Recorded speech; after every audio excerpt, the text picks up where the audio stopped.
It's time to bring you up to date with things and stories happening globally. The news says Prabowo picks Jokowi's son as running mate. Manila demands end to China's provocative actions. China urges Gaza ceasefire. Argentina heads to runoff and dead and injured strain Gaza hospitals. On elections matters, Prabowo Subianto, Indonesia's defense minister, has declared that the eldest son of President Joko Widodo, popularly known as Jokowi, will be running mate in next year's poll. Prabowo said, according to a report outside his residence in the capital, Jakarta, on Sunday, by consensus, everyone agrees to support Prabowo Subianto as the presidential candidate and Gibran Rakabuming Raka as the vice presidential candidate. The choice of 36-year-old Gibran is presently mayor of the central Javan city of Sukarta and could help increase the former general's campaign for the top job, but has also triggered criticism that Jokowi is trying to form a political dynasty in the world's third largest democracy. Last week, a court upheld rules that candidates required to be at least 40 years old but made an exception for those who had already held public office. On February 14th next year, Indonesia will hold simultaneous presidential and legislative elections with closely 205 million of Indonesia's over 270 million people eligible to vote. Prabowo 72 has led most opinion polls this year, just ahead of the ruling Indonesian Democratic Party of Struggle, PDIP party's Ganjar Pranowo, a former Central Java governor whose running mate is Chief Security Minister Mahfud MD, one-time Jakarta governor Anies Baswedan is a distant third. Earlier on Sunday, when asked about the possibility of his son's nomination, Widodo said he will be leaving it to the political party's coalition, adding that a parent's job is to pray for their children and give them their blessings. The alliance with Gibran could transfer some of the outgoing president's support base to Prabowo and in turn improve the outgoing leader's chances of determining his own legacy by ensuring completion of vital economic programs he initiated, according to some analysts. Indonesian presidents can serve only 2 terms in office under election rules. Prabowo earlier ran for president in 2014 and 2019, losing to Widodo. He has said he plans to formally register his candidacy with the Election Commission on October 25th, which is the last day for the registration. Now on South China Sea, the Philippines has again called on Beijing to discontinue its provocative actions in the disputed South China Sea, saying it had subpoenaed the Chinese ambassador after 2 near collisions between Chinese and Filipino ships over the weekend.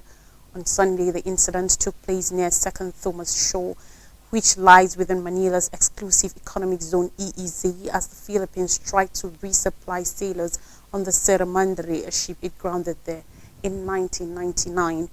Beijing and Manila have each blamed the other for causing the near collisions.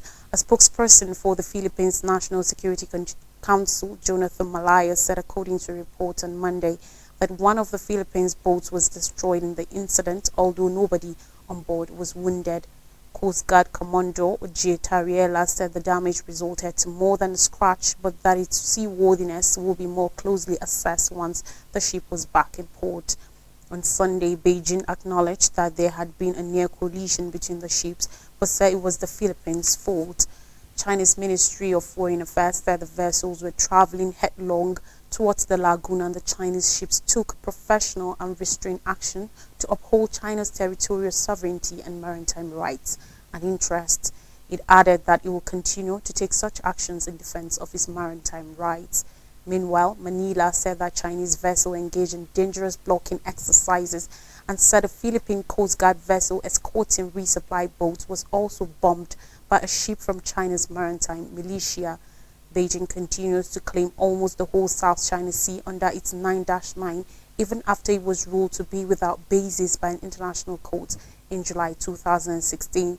The Philippines, as well as Brunei, Malaysia, and Vietnam, also claim parts of the sea. Under the United Nations Convention on the Law of the Sea, UNCLOS, a country's EEZ extends for 200 nautical miles, that's 370 kilometers, from its shores. Second Thomas Shoal, known as Anyungin Shoal in the Philippines, lies around 195 kilometers, 121 miles northwest of the Philippine province of Palawan, and has been the site of several incidents this year as Manila has sought to resupply the Sierra Madre. Moving now to Israel-Gaza war, China is willing to do whatever is conducive to promote dialogue, secure a ceasefire and restore peace amidst the intensifying conflict in Gaza, reports from China said, citing the country's special envoy on the Middle East. Veteran diplomat Zai Jun is presently on a tour of the region and described the situation in Gaza as very serious, reports said on Monday. He also said a potential large-scale ground conflict and armed conflict spreading to neighboring countries were worrisome. China will continue close communication with all parties in the international community, said Zai, who took part in Sunday's Cairo Peace Summit, where United Nations Secretary General Antonio Guterres called for swift action to end this godful nightmare after 2 weeks of war between Israel and the armed group Hamas. The newest chaos erupted on October 7th after Hamas launched a surprise attack on southern Israel, killing at least 1,400 people and taking more than 200 captive.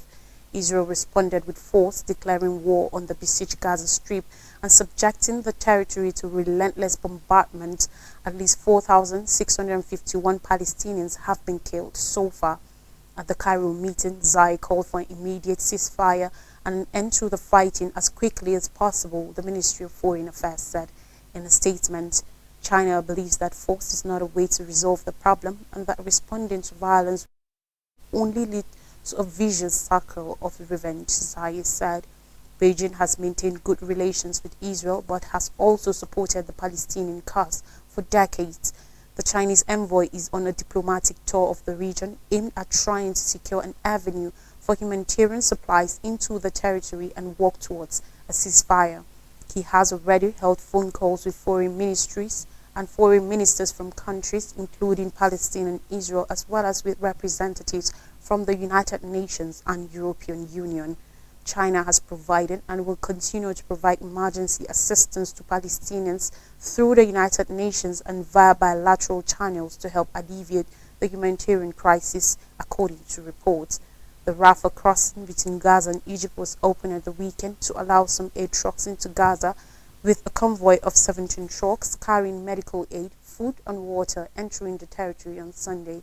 Gaza is home to some 2.3 million people.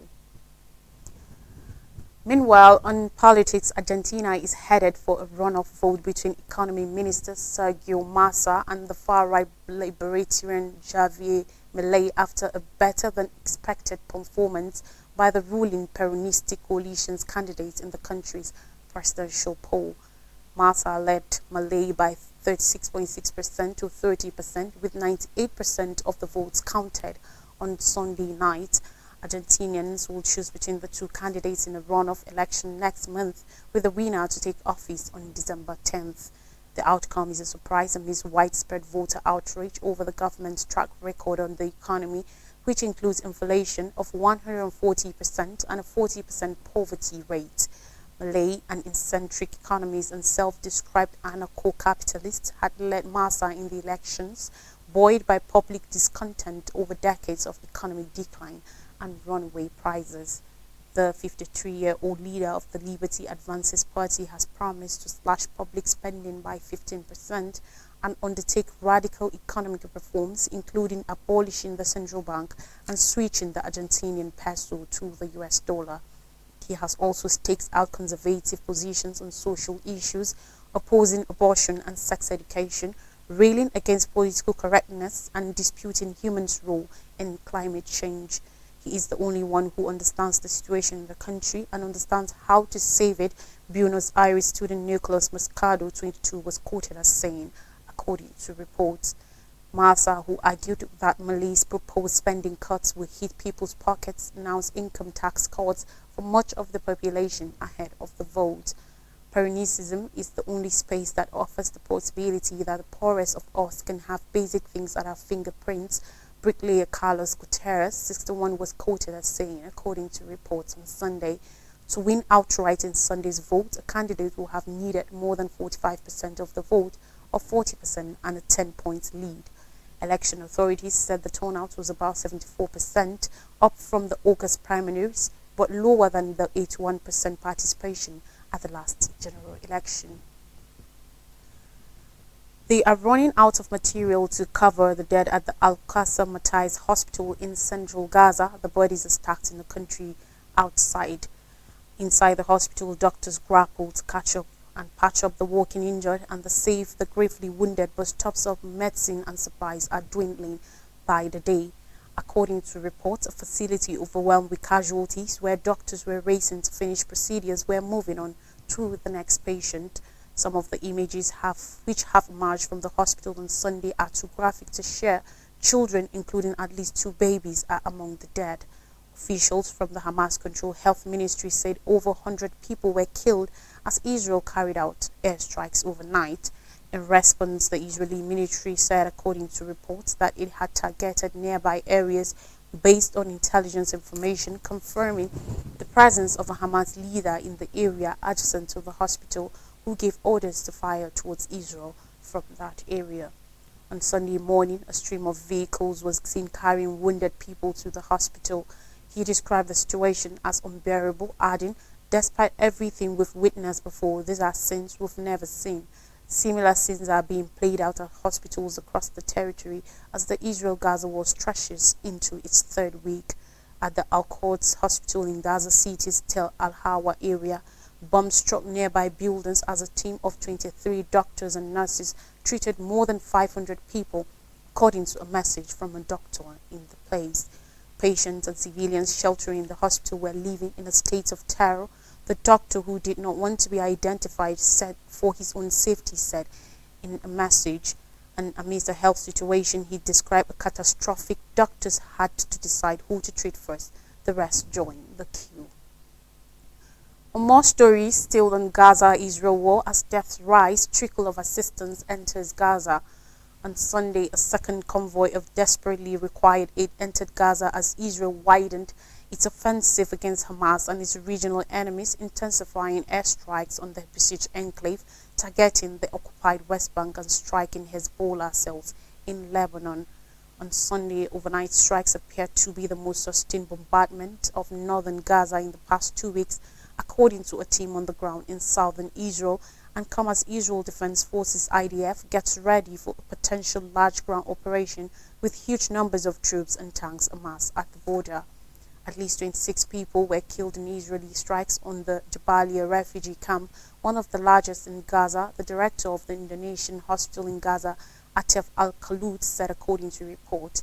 In the southern city of Rafah, 29 people were killed after 4 houses were struck, according to the Hamas-controlled Ministry of Health in Gaza spokesperson Ashraf Al-Qadra.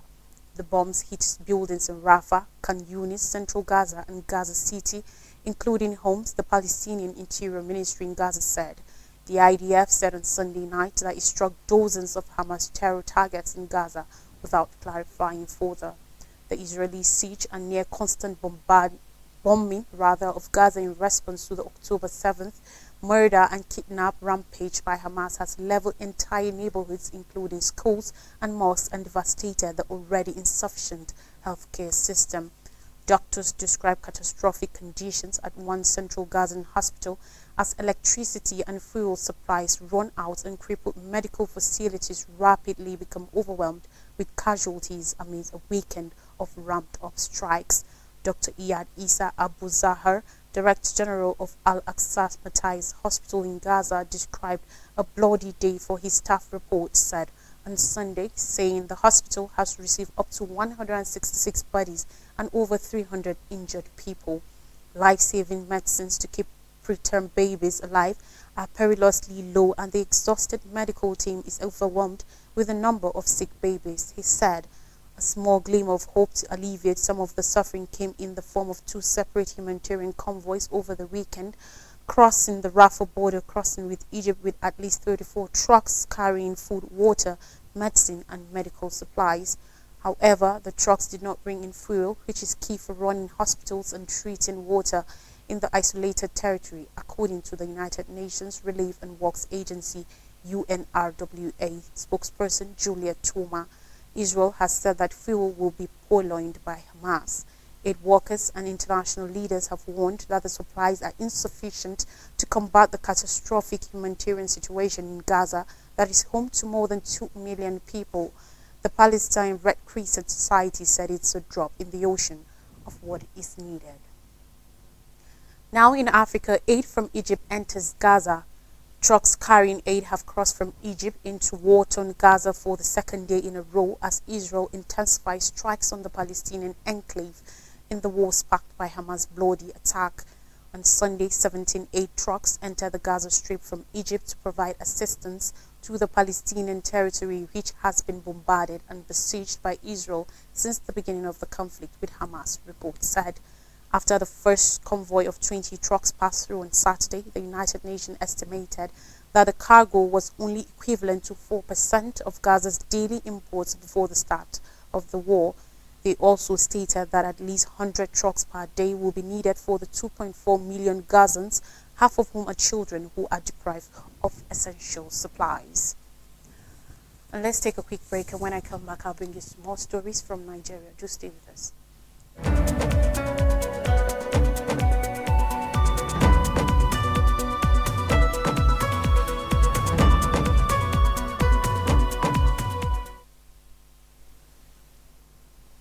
You're welcome back. Now, stories from Nigeria from Judicial Matters. Anxiety as Apex Court rules on Atiku's motion. Today, President Bola Tinubu and Alhaji Atiku Abubakar, Peter Obi and the Allied People's Movement APM will resume the fight for the presidency at the Supreme Court as Tinubu's aides and the major opposition People's Democratic Party PDP expect favorable ruling at the Supreme Court. Atiku, the PDP presidential candidate in the February 25th poll, Obi of the Labour Party LP and the APM filed separate appeals at the Apex Court seeking to nullify the election of President Tinubu. Last Thursday, the Supreme Court communicated the hearing date through notices sent to all the parties. Apart from faulting the verdicts of the Presidential Election Petition Court PEPC, which affirmed Tinubu's election, Atiku also filed for permission to tender a copy of Tinubu's academic records released by the Chicago State University CSU USA, which he said showed that Tinubu submitted a forged CSU certificate to the Independent National Electoral Commission (INEC). The ex-vice president is also seeking to get a Washington, D.C. court to order the FBI to release documents on President Tinubu's $460,000 for future case. Yesterday, the PDP expressed confidence that its appeal would succeed at the Supreme Court. In a statement by its National Publicity Secretary, Debo Olugunagba, the PDP said its assurance is tied on provisions of the Constitution and relevant sections of the Electoral Act 2022 as amended. Bayo Onanuga, Special Advisor on Information and Strategy to President Tinubu, meanwhile, has accused followers of Atiku and Obi of allegedly trying to stampede the Washington, D.C. court to change its earlier order on FBI to release documents on President Tinubu's forfeiture case of 1993. And finally, on the news, week lambasted over Israeli envoy visit. A set of northern elders have criticized the religious attack on President Bola Ahmed Tinubu and Minister of the Federal Capital Territory FCT Abuja, Wissam Wike, by a Kaduna-based Islamic cleric Sheikh Ahmed Gumi. The elders under the umbrella body Northeast Consolidated People's Forum (NCPF), in a statement signed by its spokesperson Alhaji Mohammed Abba Liman, said Gumi's attack was senseless, malicious, inciting, and a considered misinterpretation of our history. The elders who were displeased by this development described the attack as unhealthy and inciting statement, and that the cleric was a divisive element. They also condemned the pointless religious sentiments by those they described as misguided elements and their sponsors over the Israeli-Hamas war, with plan to cause dissatisfaction and disunity in the country, saying such does not represent the collective view and interests of the North, and certainly not Nigeria's interest. Gumi, a controversial cleric last week apparently taking side in the ongoing Israeli-Hamas conflict, had described the FCT minister as satanic for receiving the Israeli ambassador Michael Freeman, who paid him a courtesy visit in his office on Tuesday. The visit happened days before the Hamas attack on Israel and the consequent and continued retaliation by the Jewish nation. The cleric equally accused the government of President Tinubu of pursuing Christian agenda against Muslims and that Christians cannot be trusted with power. The northern elders, who are made up of statesmen and women, however, disagreed with the cleric. According to Liman, the Constitution of the Federal Republic of Nigeria gives power and right to any Nigerian, irrespective of tribes, religion, and political affiliation, to be appointed to any position of power as long as that person operates within the limits of our law. The Pan-Niger Delta Forum, PANDEF, in a related development, has urged Wike not to be distracted by the divisive antics of a few while urging him to carry out his duties and responsibilities as a minister without biases for the benefit of all, irrespective of religion, tribe, or political inclinations. In a statement by the forum's National Publicity Secretary, Dr. Ken Robinson, the group said it is necessary to underscore some unadorned facts Sheikh Gumi is pretending to overlook. Abuja is the federal capital territory of Nigeria and not a sectional capital. More so, its FCT was developed and continues to be developed with mostly the oil and gas resources of the Niger Delta region, where Nyesom Wike comes from. Speaking on the controversial statement, FCT Minister Wike discharged as baseless and untrue insinuations that he expressed support for Israel against Palestine. The minister said he lacked the constitutional powers to determine Nigeria's diplomatic ties with other countries, as such power lies absolutely with the President and Commander-in-Chief. He made the clarifications at a recent meeting with the leadership of the Abuja National Mosque Management Board. A recap of major stories says Prabowo picks Jokowi's son as running mate. Manila demands end to China's provocative actions. China urges Gaza ceasefire. Argentina heads to runoff, and dead and injured strain Gaza hospitals. That's you up to date with international news. Thanks for watching. I am Lois Durek.